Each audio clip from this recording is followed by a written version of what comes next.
Welcome to Conversations in the Closet. I am your host, Teresa Romer, and today I have Moz with me. Hey Teresa, how are you? Hey, good, good, good. Oh my gosh, it's been such a busy week. I don't know about you, but Yeah, tell me about it. And I've had a tooth infection on the while running around like with a chicken with no head. Imagine that. those are not fun. Not They're not fun at all. toothaches are miserable, miserable, miserable. So how's everything with you? Good, good. Can't complain. Just so busy. This time of year, it's busy time. Trying to Yes, fit everything in, trying to fit everything in.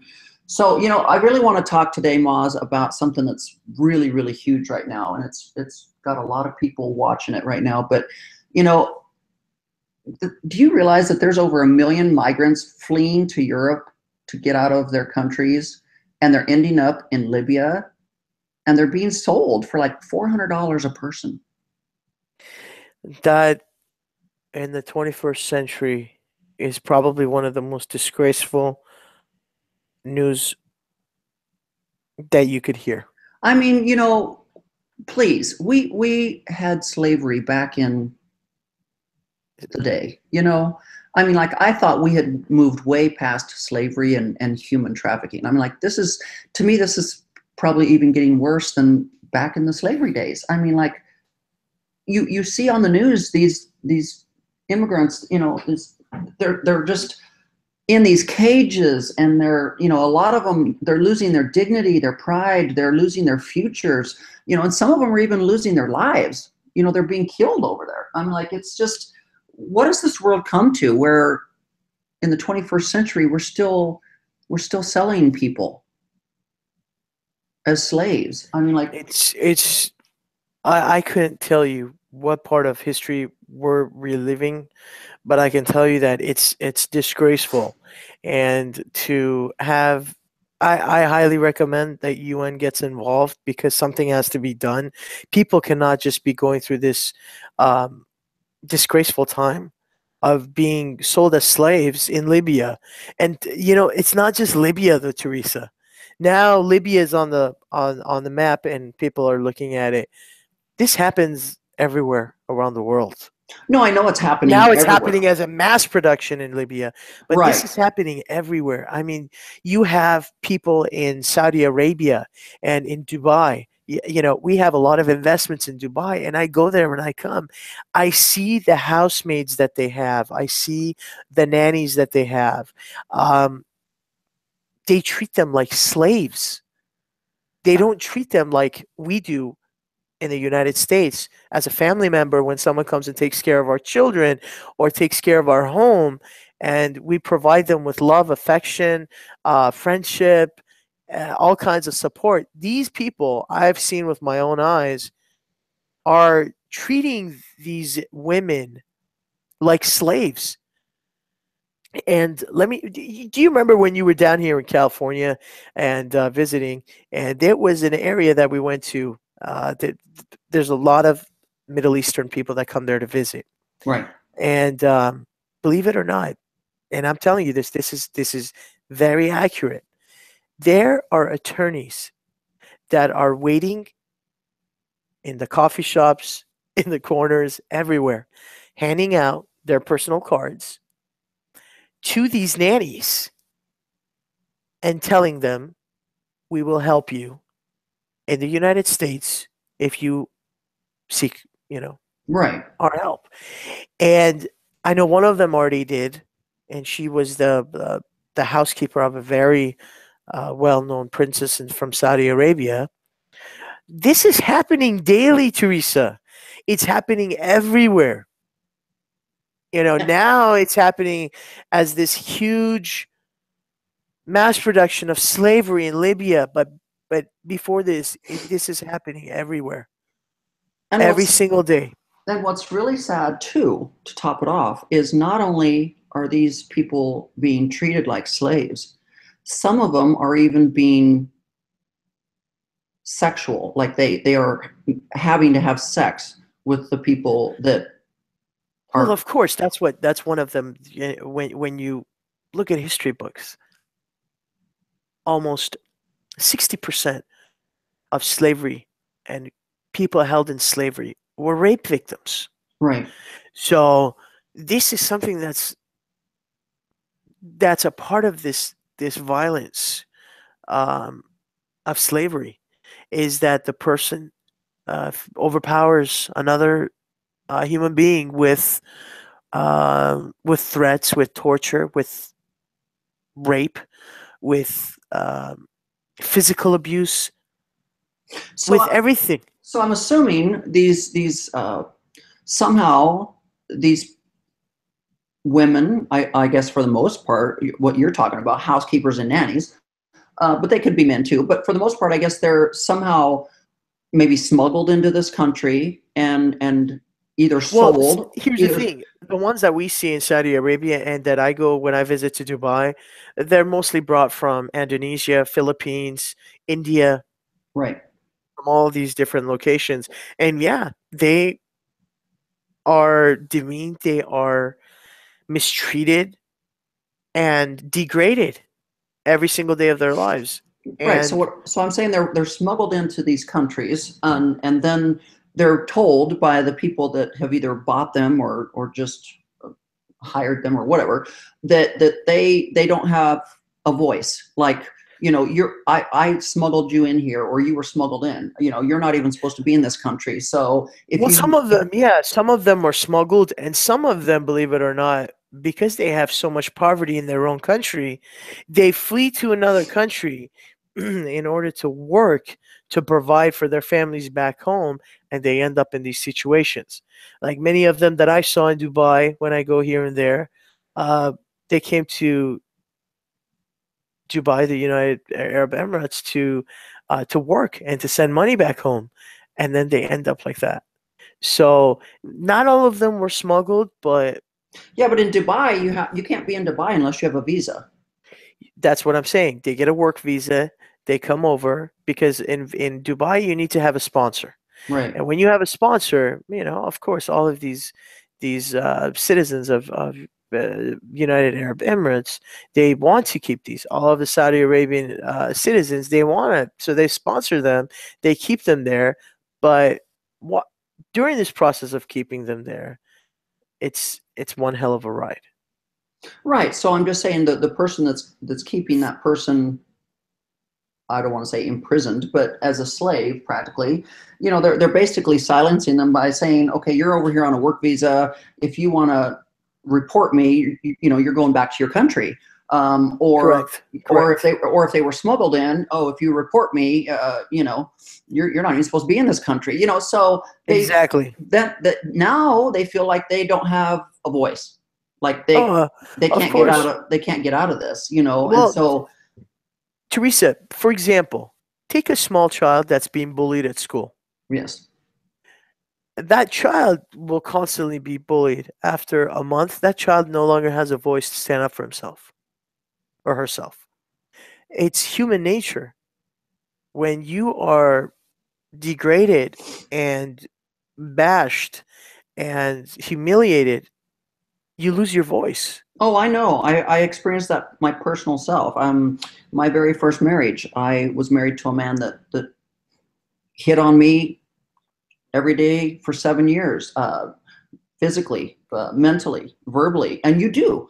People say to you, how did you stay in a relationship? Why did you get out? Well, like you said, they warn you that if you say anything, I was warned many times that if I even opened my mouth, he'd kill me. I mean, like, it was just, they play these mind games with you. So you're right. You end up not having a voice, and And many of them just get used to it. They're like, well, this is uh, what my new life is like. right. I work, my God, and I'm being honest with you, Teresa. I have seen this with my own eyes. These are not rumors.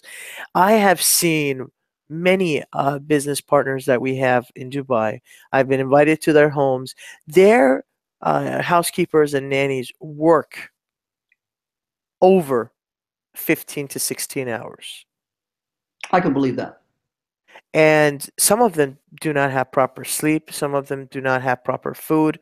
I've seen that. And this is one thing when I go to places like that, the one thing that I despise is the treatment that I see them giving to their housekeepers, to their drivers, to their um, many, many, many, many people that work for them. And to me, this happens every single day. It does. Slavery It happens does. everywhere, every single day. But now, what the thing is that what's happening in Libya right now, we saw this over 200 years ago in our own country. So slaves being imported, this being happening, selling this, that. Now it's, hey, we're reliving history again officially. Right. Or Middle Eastern countries, they kind of try to suppress it and hide it. But now, for the first time, we're seeing this happening like it used to be. And that's what's scary. It's scary to see that people are being put in cages and being sold, like officially being sold. Yes, that's what I'm saying. I mean, like that's in the news a lot lately, where these people are being like sold for $400, and they're and then they're slaves. It's just it's sad, and half of them are losing their lives over it. It's horrible. I mean, like there's a minister out of Dallas. His name is T.D. Jakes.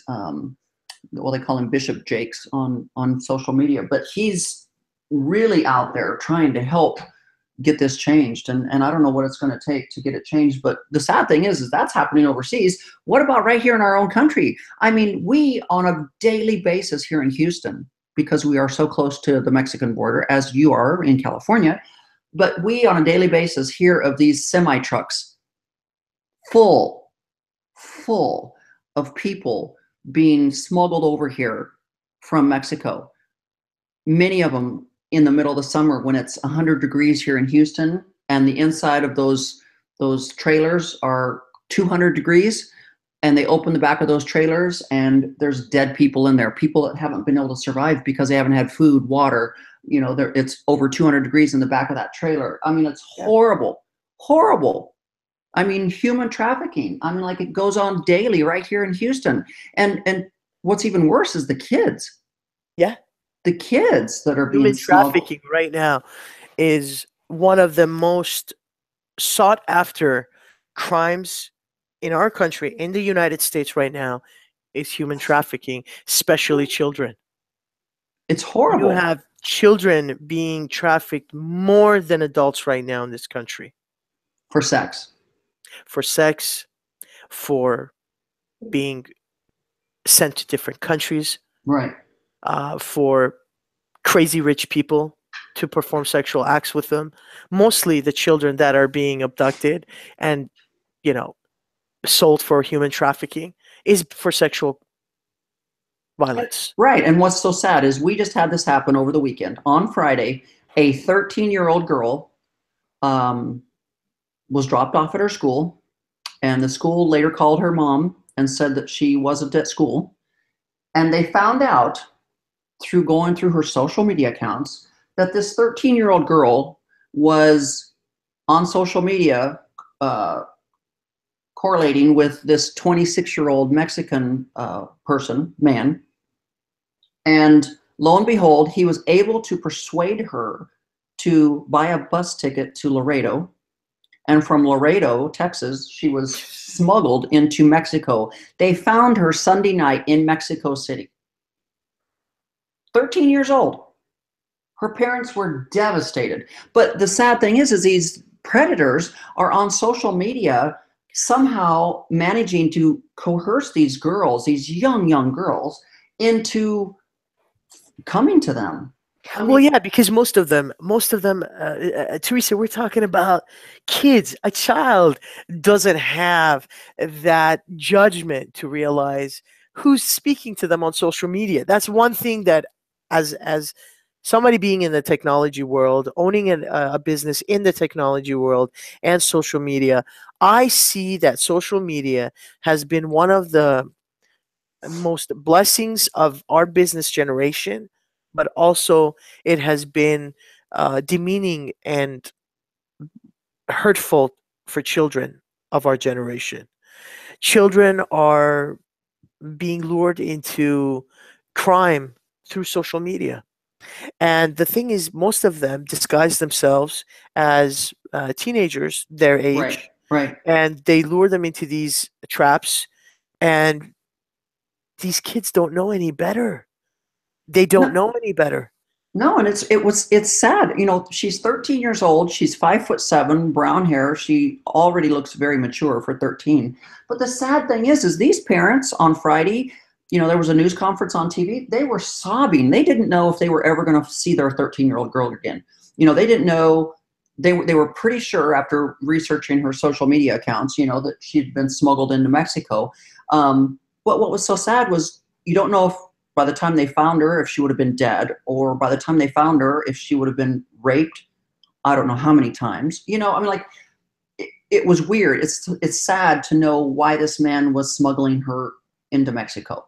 But Teresa, you also have to remember, you guys on the borders, just like us, the cartels in your area, which is Yes, below Texas, in our area below California, in the states that are close to the borders, we're involved with the cartels. So many of these children are being uh, deported into different parts of Mexico and being used for sex, being used for drugs, being used to sell drugs, being used to um, just do many different types of work for them.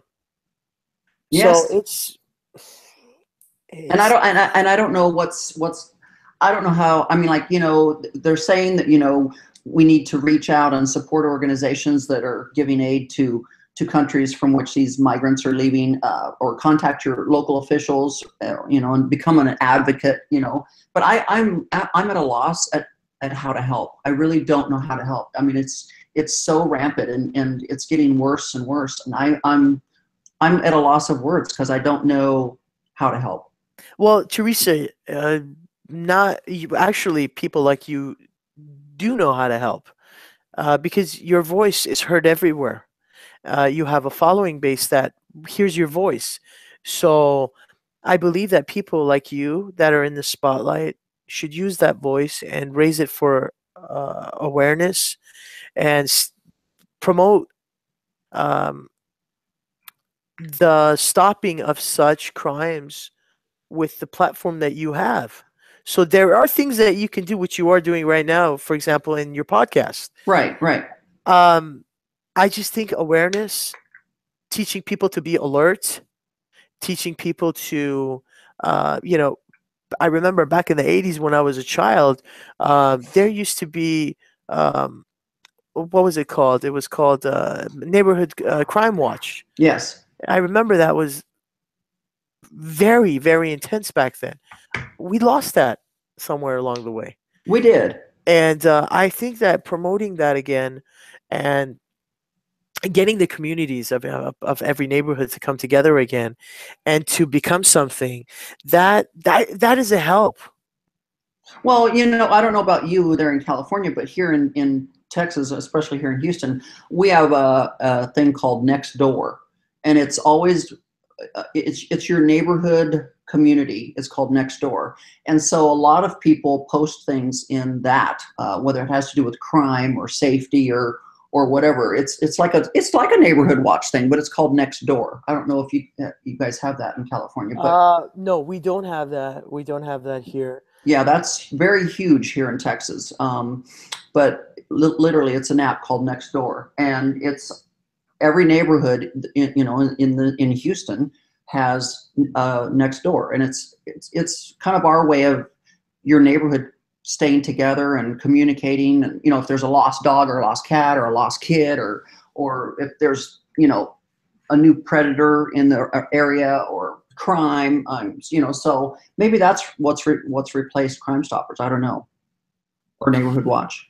Well, whatever it is, many neighborhoods don't have that anymore. People Right. are not interested anymore. The Hmm. world has become selfish, Teresa. Very We used true. to, we've forgotten to see. The thing is, when you take care of your community, the community takes care of your city, the city Yes. takes care of your state. You know, when people work together, and it's the citizens that make things happen. See this lately. So if you're in a neighborhood, make sure you get together with your families and speak to each other and have a neighborhood watch for crime again.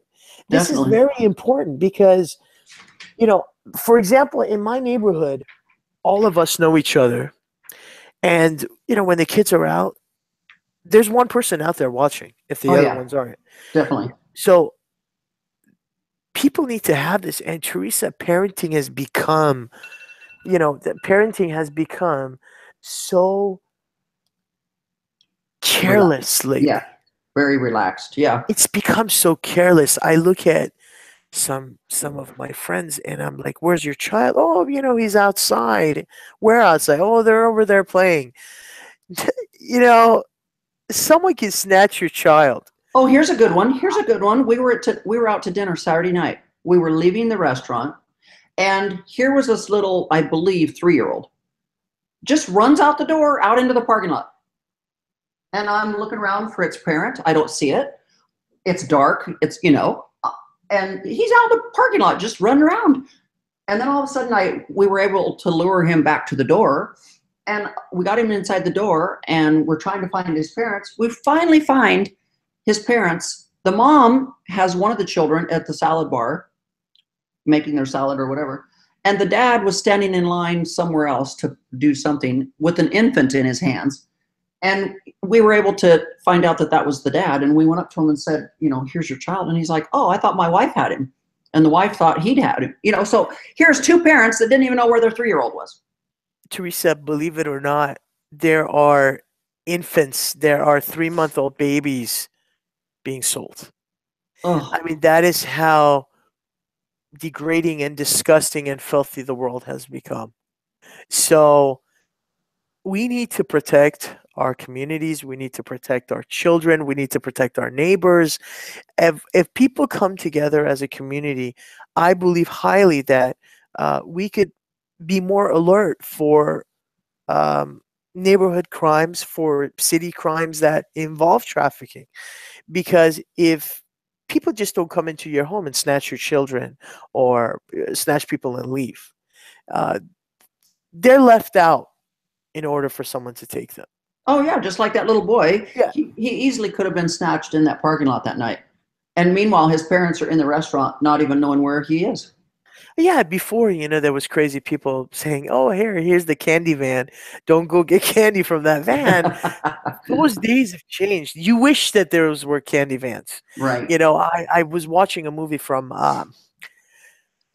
Kidnap. It was from my God, the gorgeous actress. Uh, she was in Monster Ball.